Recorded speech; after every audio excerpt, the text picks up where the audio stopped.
Bismillah, Assalamualaikum. Tony FS membacakan Tim Cerita Emak mengisahkan. Kali ini Tim Cerita Emak akan mengisahkan cerita dari narasumber yang bernama Mbak Nindi. Sebenarnya Mbak Nindi ini aslinya orang Klaten, Jawa Tengah. Tapi orang tuanya memutuskan untuk merantau ke Surabaya dan membuka usaha warung nasi yang diberi nama Warung Tegal. Untuk informasi aja ya teman-teman, di Surabaya, Warung Tegal itu udah ada di mana-mana.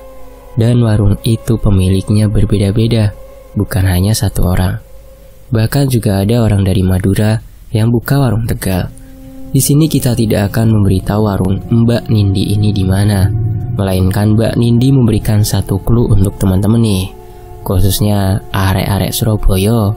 Cek tambah ngelu, karena hampir di semua universitas, warung dengan nama tersebut selalu ada. Kalau warungnya ini dekat dengan salah satu universitas, dan bahkan pembelinya mayoritas adalah mahasiswa. Karena emang harganya ramah di kantong dengan porsi kuli, porsinya banyak.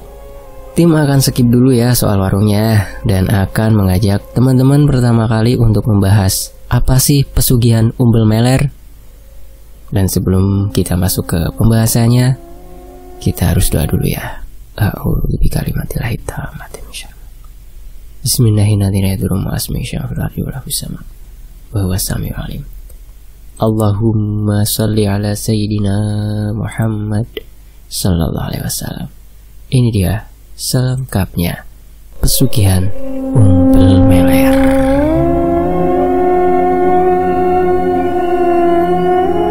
Orang Klaten pasti tidak asing dengan pesugihan ini.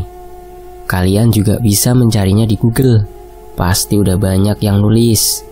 Yang aku tahu, pesugihan ini tidak memakan tumbal nyawa. Tapi kata narasumber itu tergantung dukunnya. Ada yang memakai pesugihan itu tanpa melibatkan tumbal. Ada juga yang menyertakan tumbal demi mempercepat prosesnya. Tumbalnya pun bukan dengan membunuh seseorang, melainkan dengan mengambil keturunannya yang masih di dalam kandungan. Tapi tenang, cerita ini aman dibaca ibu hamil. Lanjut, pesugihan ini dipakai untuk apa sih? Jawabannya untuk mencari kekayaan ataupun kesuksesan dalam berbisnis. Menurut sumber yang tim baca di salah satu blog, pesugihan ini sangat umum di daerah Klaten. Banyak warga yang tergiur. Mereka merasa tergoda oleh hasilnya, apalagi ditambah ada macamnya yang tidak mengharuskan memakai tumbal. Mungkin karena UMR atau UMK di sana masih tergolong kecil, dan memang pengalaman pribadi aku nih saat pernah ada kerjaan di sana, mayoritas penduduknya berdagang. Waktu itu aku pernah stay di daerah Wedi, dan aku pernah iseng sore-sore jalan-jalan di sekitar pasar Wedi. Di situ banyak banget yang jual. Dan bahkan ada yang jualannya itu sama. Otomatis persaingan dagangan pasti ada, ya kan? Tapi aku suka banget sama lingkungan di Klaten, karena benar-benar masih asri pol. Saking asrinya, sampai aku di sana hampir melihat macam-macam hantu yang masih sangat asri. Teman-teman bisa cek di tweet tim emak yang pertama ya, di tahun 2019an kayaknya ya. Kembali ke cerita. Menurut artikel yang aku baca, sosok hantu atau jin di balik proses umbel meler ini adalah sosok anak kecil yang penampakannya tidak jauh dari tuyul. Tapi sosok ini ingusan. Kalau tuyul kan diperintahkan untuk mencuri, tapi kalau sosok ini diperintahkan untuk melariskan sesuatu dagangan dengan cara, buat yang makan stop dulu ya. Sumpah di sini tim emak ngerasa jijik tuh. Dengan cara sosok ini akan meneteskan ingusnya ke dalam makanan atau benda yang dijual, sehingga menarik pembeli. Kalau makanan biasanya rasanya akan jadi enak pol, sedangkan untuk barang biasanya, barang itu akan nampak menggiurkan. Padahal yang dijual ya cuma barang pecah belah biasa atau sembako-sembako pada umumnya. Tapi mayoritas orang yang menggunakan pesugihan ini adalah orang yang berdagang makanan saja. Mungkin di sini ada yang warga Klaten bisa banget koreksi ya di kolom komentar jika kita ada salah dalam memberikan info tentang pesugihan ini, atau mau menambahkan infonya juga bisa banget. Biar kita bisa sharing rame-rame dan bisa menambah wawasan supaya pinternya nggak sendirian. Jangan pelit-pelit lah. Jadi hanya segitu info yang aku dapat dari beberapa artikel di Google soal pesugihan itu. Sekarang kita kembali. Kembali kemana? Ya ke Mbak Nindi dong. Ya masa lu kembali ke mantan. Jadi Mbak Nindi ini 3 bersaudara dan dia anak kedua, anak tengah-tengah. Dia punya kakak laki-laki namanya Mas Yusuf dan adik perempuannya bernama Hanifah. Ini namanya aku tulis semua atas permintaan narasumber ya, jadi insya Allah aman. Ayahnya bernama Pak Tio dan ibunya bernama Bu Yuyun. Mereka sebenarnya orang Klaten asli. Rumah mereka di daerah Klaten yang masih sangat opo ya bahasa Indonesia nih, desa banget. Pokoknya desa banget gitu. Pokoknya desanya masih asli banget. Mereka sempat berjualan di daerah Pasar Wedi, pas sore-sore gitu. Mereka jual gorengan. Tapi karena waktu itu banyak yang jual gorengan, akhirnya keluarga Mbak Nindi terpaksa harus gulung tikar. Belum lagi upah minimum kabupaten di sana itu masih tergolong minim sekali. Sepadan sih soalnya di sana murah-murah. Karena aku pernah shock banget gara-gara beli nasi gudang atau gudam atau apalah itu ya, aku lupa namanya ya. Pokoknya dia ada tumpangnya, mirip pecel tapi bukan pecel. Mungkin orang Klaten bisa bantu jelasin nih. Ikannya kan banyak ya pilihannya ya. Karena aku dasarnya rakus paling gak bisa lihat makanan, aku khilaf dong. Waktu itu aku inget banget ikannya itu aku pilih telur, terus orek tempe, ayam sama tahu tempe bacem. Dan nasinya itu banyak banget. Kalian tahu berapa? Cuma 8.000. Epic gak tuh? Di Surabaya kayak gitu pasti minimal 15.000 kali ya. Sedangkan itu cuma 8.000. Geleng-geleng kepala aku. Awalnya aku curiga mungkin rasanya biasa aja. Enggak taunya enak. Bahkan hampir tiap pagi aku sarapan sama itu. Dan saat pulang ke Surabaya, aku sampai bungkus. Sekarang aku jadi pengen makan lagi. Sama aku suka banget makan gayam. Buset, hampir mirip jengkol sumpah, gayam itu. Lah, kenapa aku jadi spoiler makanan ya? Berasa kayak jadi sales nih. Lanjut. Keluarga Mbak Nindi ini sempat putus asa dan ayahnya sampai stres dan jatuh sakit. Karena kondisi saat itu masnya, dia dan adeknya sama-sama masih sekolah. Bahkan, pernah mereka untuk makan aja cuma makan jambu tetangga.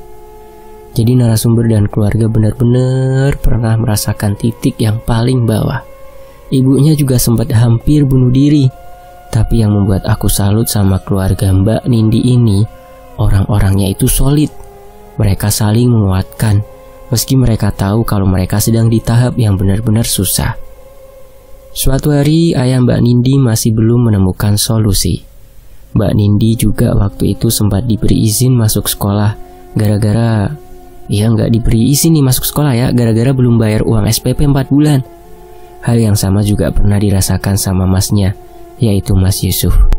Jadi saat itu mereka bisa makan nasi aja, udah alhamdulillah sekali katanya. Suatu ketika ayah Mbak Nindi pamit mancing sama temennya. Kata Mbak Nindi, temen ayahnya ini juga sama-sama penjual di Pasar Wedi. Orang itu jualan nasi goreng yang jualannya didorong pakai gerobak, terus jualannya muter. Singkat cerita, tiba-tiba ayahnya balik dengan wajah sumringah sambil bilang, "Mari ngene, awake dhewe bakal sugih. Sebentar lagi kita akan kaya." Lalu bapaknya bilang ke ibu Mbak Nindi, "Tolong golekno aku tangan 50.000 wae, tak gawe bondo, sadurung budal, karo warahan sesok tak bayar. Lek ono bungane yo tak bayar sak bunga-bungane. Tolong carikan aku pinjaman ya, uang 50.000, tak pakai untuk uang saku sebelum berangkat. Sekalian bilang besok aku bayar. Kalau uang atau hutang itu berbunga, aku juga akan bayar sama bunganya sekalian." Seperti itu perkataan ayah Mbak Nindi kepada ibunya. Sedangkan Bu Yuyun ini bingung sama kelakuan suaminya yang tiba sepulang dari mancing jadi aneh. Karena Bu Yuyun tipe istri yang patuh, dicarikannya lah itu pinjaman uang ke tetangga. Tapi yang bisa memberikan pinjamannya hanyalah seorang lintah darat. Lek wong Jawa pasti warai bang titil. Karena dia ingat omongan suaminya, Akhirnya diambillah utangan itu dengan syarat bulan depan harus kembali dengan bunganya jadi total 100.000. 2 kali lipat si Lintah Darat ngasih bunga. Balik pulanglah tuh Bu Yuyun ke rumah. Terus Pak Tio memanggil Hanifah, adiknya Mbak Nindi, untuk pergi ke warung depan pakai sepeda ontel. Pak Tio menyuruh Hanifah untuk membeli dupa 1 kotak sama bunga telon. Orang Jawa pasti paham sama bunga ini. Berangkatlah Hanifah. Sekitar 10 menitan dia sudah pulang. Untuk informasi ya, toko yang dimaksud ini adalah toko yang menjual peralatan untuk memakamkan seseorang. Setelah itu Pak Tio duduk di depan menunggu temennya yang tadi menjemput. Tak lama, teman Pak Tio datang dengan sepeda motor Supranya dan berangkatlah mereka. Lebih kurang saat itu hampir menjelang Isya, Pak Tio belum pulang. Semua orang khawatir karena saat itu hujan dan tiba-tiba petirnya bersaut-sautan di luar. Sedangkan di rumah Mbak Nindi saat itu tidak terpasang listrik karena mereka tidak mampu. Jadi lampu satu-satunya yang ada di rumah itu hanya 2 lampu minyak. Bahkan kalau hujan rumahnya selalu bocor dan mereka tidak bisa tidur karena lantai rumah mereka masih tanah, belum dimester, apalagi keramik. Pokoknya momen itu enggak pernah bisa terlupakan untuk Mbak Nindi pribadi. Belum lagi saat itu Hanifah masih kecil, jadi masih rewel-rewelnya. Jadi mereka hanya duduk di ruang tengah pakai bangku kecil plastik yang tengahnya berlubang itu loh. Dan Mas Yusuf berdiri sambil bolak-balik melihat ke arah luar, berharap bapaknya segera pulang. Jam terus berlalu, sampai lebih kurang hampir jam menunjukkan pukul 21. Bapaknya juga masih belum datang. Barulah sekitar pukul 00.30 bapaknya pulang. Semua orang sudah khawatir.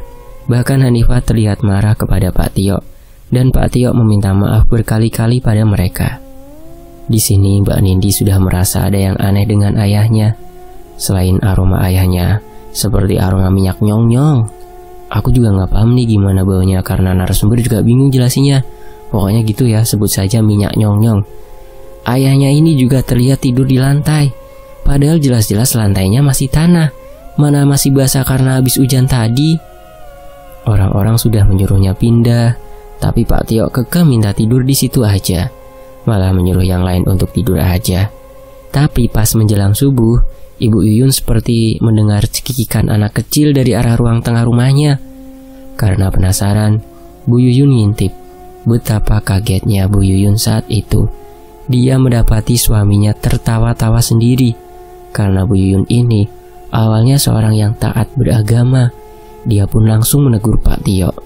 Pak Tio bukannya kaget, malah menyuruh Bu Yuyun untuk duduk di sebelahnya sambil bilang, "Reneo, tak kenal no anak lanangku. Sini, aku kenalin anak lakiku." Bu Yuyun yang mendengar hal itu cuma plonga-plongo. Terus Pak Tio melanjutkan bicaranya, "Kamu bisa melihat anak ini, asalkan kamu harus meninggalkan sholat dan mengajimu. Karena anak ini yang akan menolong kita, Yun." Bu Yuyun jadi tambah kaget mendengar hal itu sambil berteriak, "Gendeng sampean Pak, sakjane mau kuwi sampean mari lapo ae kok mulai-mulai kok wong edan ngene." "Gila kamu Pak, sebenarnya tadi habis dari mana saja, kok bisa jadi seperti ini?" Tapi Pak Tio hanya membalas senyuman. Lalu Bu Yuyun mengambil wudhu untuk sholat tahajud. Saat Bu Yuyun sholat, tiba-tiba Pak Tio teriak-teriak sambil bilang, "Panas! Panas! Panas!" Sedangkan Bu Yuyun tetap khusyuk dalam sholatnya. Karena Pak Tio ini seperti orang kesetanan, lalu menarik mukena Bu Yuyun sambil marah-marah. Untungnya Bu Yuyun sudah selesai sholat, tinggal salam. Semua orang di rumah itu heboh. Narasumber mendapat cerita ini dari ibunya saat itu. Jadi, sejak saat itu, di rumah Mbak Nindi sudah mulai ada aturan. 1. Tidak boleh sholat dan ngaji di dalam rumah. 2. Tidak boleh mengucapkan salam saat ingin keluar atau masuk rumah. 3. Tidak boleh ada yang terbangun di atas pukul 9 malam. 4. Tidak boleh lupa menaruh jajanan anak-anak setiap hari. Harus diganti saat sudah pukul 3 sore. Yang kelima, tidak boleh memberitahukan ke siapa-siapa. Mbak Nindi juga mengaku saat itu rumahnya juga sudah tidak senyaman dulu. Setiap malam ada saja terornya. Hawanya tidak enak. Entah tiba-tiba suhu rumah jadi panas dengan sendirinya, padahal rumahnya hanya dari triplek dan suhu di sana sangatlah dingin. Bukannya dingin malah panas, dan itu setiap malam sampai menjelang subuh. Tapi kalau pagi atau siang atau sore, suhu rumahnya normal pada umumnya. Pagi itu, teman Pak Tio datang lagi ke rumah dengan membawa etalase makanan dan juga meja-meja panjang.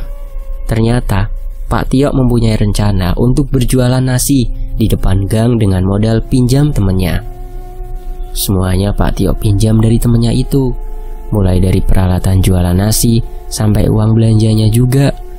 Hari itu Pak Tio mengajak Bu Yuyun untuk belanja di pasar untuk bahan masakan warungnya, karena besok mereka harus sudah jualan. Di rumah itu cuma ada Hanifah dan Mbak Nindi yang masih takut masuk sekolah.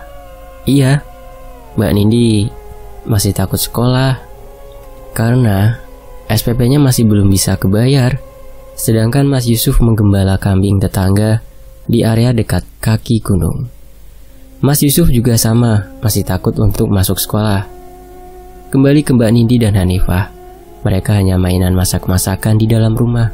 Saat mereka mainan, tiba-tiba ada yang melempar jajan dari arah belakang Mbak Nindi. Jadi, posisi mereka hadapan-hadapan. Lalu Hanifah ini bilang, "Suwon ya," yang artinya makasih. Mbak Nindi bingung, Hanifah ini ngomong sama siapa? Pas Mbak Nindi noleh ke belakangnya, ternyata nggak ada siapa-siapa. Dia langsung mendadak merinding, karena walaupun ada anak, harusnya anak ini masuk melewati mereka. Tapi tidak ada yang lewat sama sekali, karena di area belakangnya tidak ada pintu sama sekali dan hanya ada kamar mandi. Jadi cukup aneh aja kalau tiba-tiba ada anak di belakang Mbak Nindi. Terus Hanifah ini kan masih kecil dan masih polos. Dia makan jajan yang diberi sama anak kecil tadi. Sehabis dia makan, mendadak dia kejang-kejang. Sedangkan di situ hanya ada Mbak Nindi. Melihat adiknya seperti itu, dia langsung berteriak. Sampai ada satu orang yang ingin berangkat ke warung enggak sengaja dengar. Orang itu langsung nyamperin ke rumah Mbak Nindi, dan Mbak Nindi dibantu untuk membawa adiknya ke puskesmas terdekat. Setelahnya, adik Mbak Nindi ditangani suster, dan alhamdulillah kondisinya membaik. Sampai tiba-tiba Pak Tio dan Bu Yuyun datang. Narasumber ingat banget saat itu betapa mengerikannya amarah Pak Tio kepadanya. Tapi narasumber tidak bisa mengelak karena dia juga lalai menjaga adiknya. Singkat cerita, Pak Tio mulai berjualan nasi ala warteg yang lauknya banyak. Pak Tio menghandle semuanya sendiri, kecuali mereka jika ingin membantu. Terlebih dahulu harus itu tadi, meninggalkan semua yang berbau agama dalam hidupnya. Naudzubillahi min dzalik. Hari itu Pak Tio mulai berjualan, tapi sendiri. Pak Tio sudah membuka lapaknya sejak pukul 6 pagi. Dan hebatnya, pukul 9-an dagangannya udah habis bersih, tak tersisa. Bahkan saat pulang ke rumah, Pak Tio selalu membawakan keluarganya makanan. Pak Tio berjualan sendiri sampai hampir semingguan, dan tetap aja warungnya selalu ramai pembeli.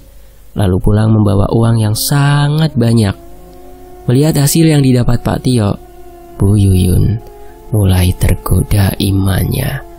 Sangat disayangkan ternyata iman Bu Yuyun lemah karena dia mengikuti jejak suaminya. Bu Yuyun mulai terlihat jarang ke musola dekat rumahnya.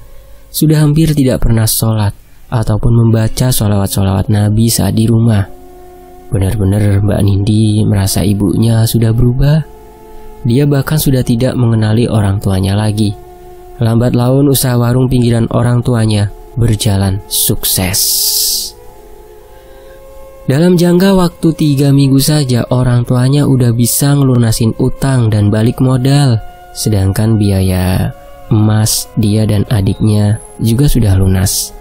Mbak Nindi dan saudara-saudaranya sudah bisa masuk sekolah lagi. Dan kali ini mereka sekolah sudah dengan seragam dan semua perlengkapannya baru. Semuanya senang kecuali Mbak Nindi, karena dia paham ini ada yang aneh dengan orang tuanya. Mbak Nindi nampak biasa aja.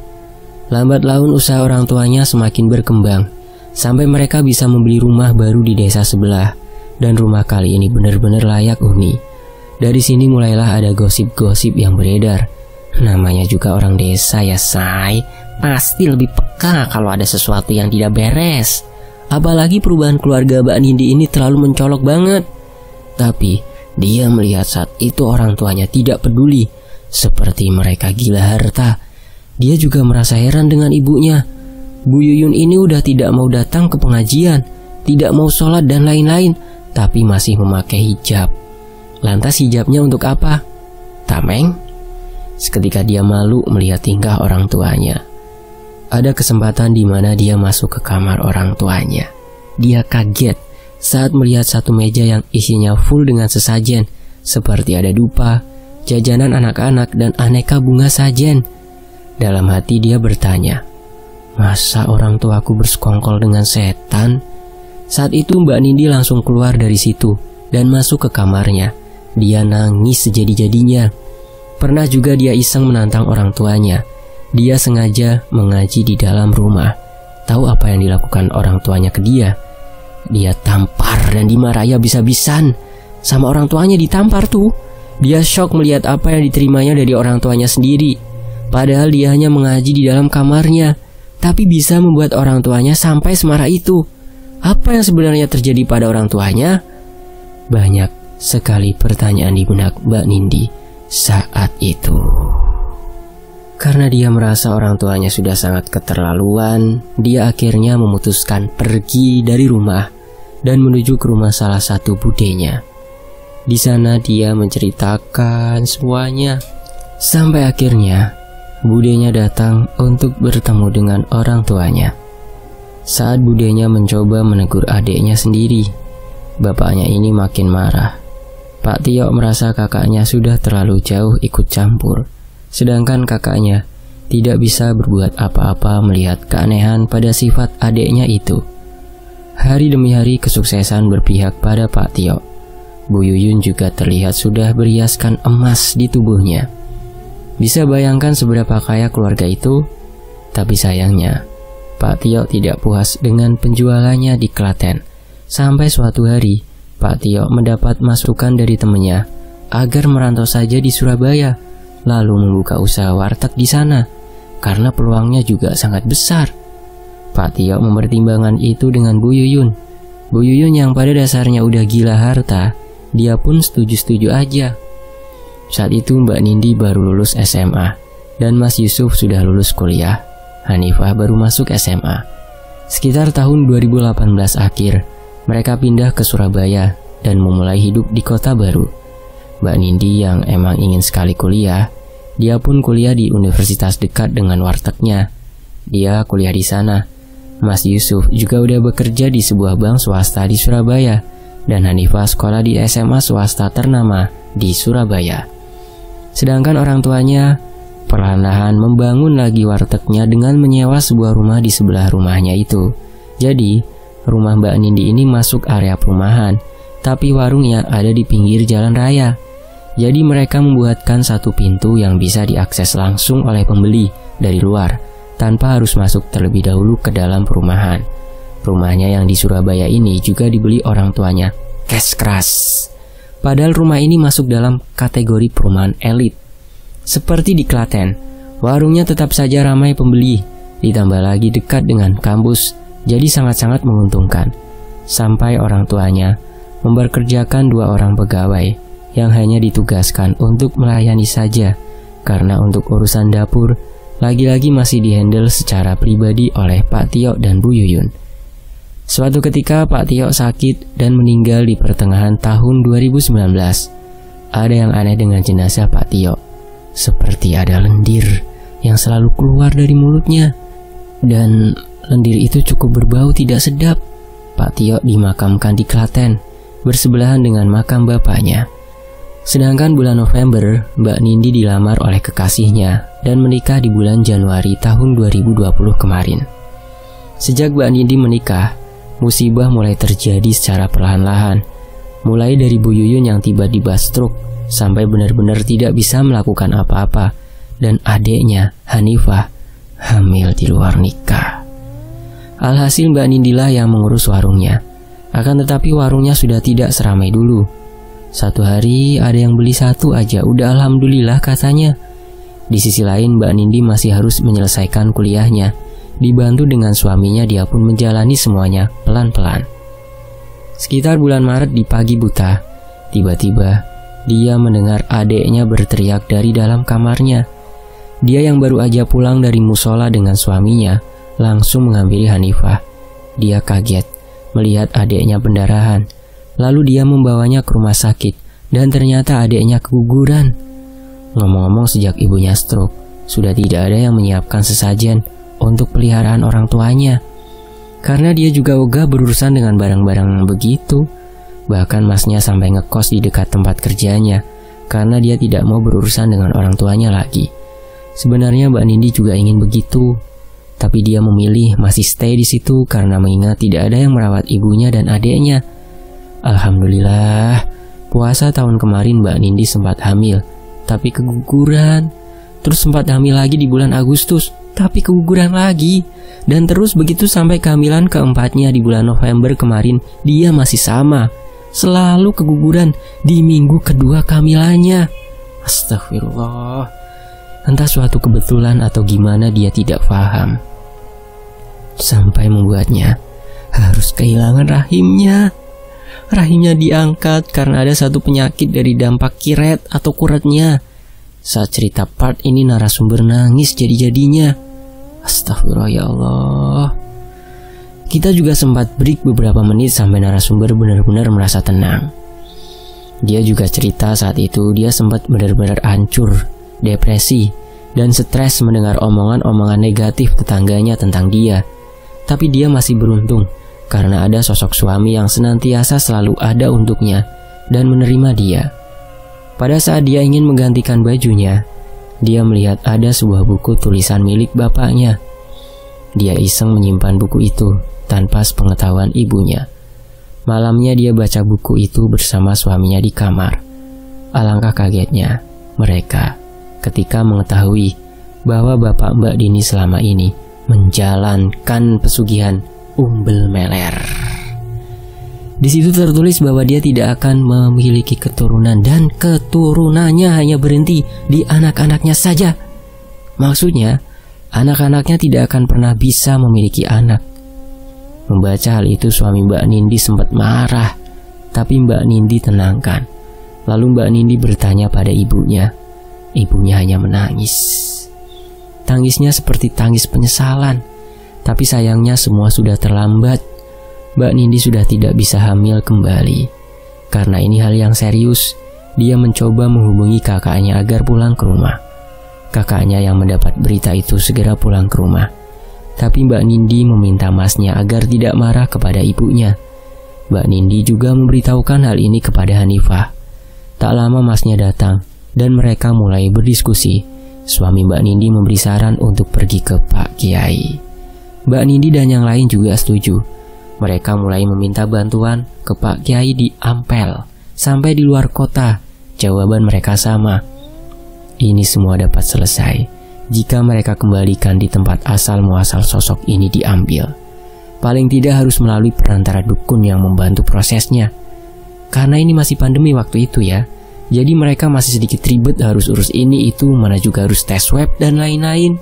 Jadi kemungkinan pertengahan bulan depan, pada saat ini ditulis itu 28 Januari 2021 ya. Dan semua keluarganya akan pulang ke Klaten untuk menyelesaikan semuanya.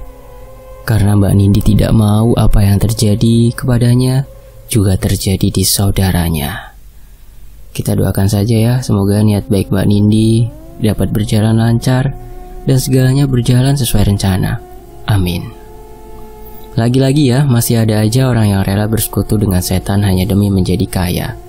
Padahal Allah itu maha kaya. Dia seperti meragukan kuasa Allah. Semoga kita jangan sampai masuk ke dalam golongan orang-orang yang syirik atau menyekutukan Allah. Rezeki sudah diatur dan tidak pernah tertukar. Sabar aja jalanin. Rezeki setiap orang berbeda-beda.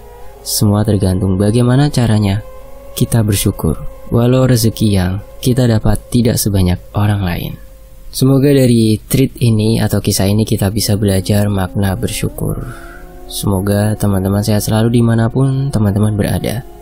Terima kasih Mbak Nindi sudah menceritakan di tim cerita emak. Dan terima kasih teman-teman sudah menyimak kisah ini di sini. Tony FS pamit. Wassalamualaikum warahmatullahi wabarakatuh. Alhamdulillahirrabbilalamin. Sampai jumpa di kisah lainnya. Tetap di Tony FS.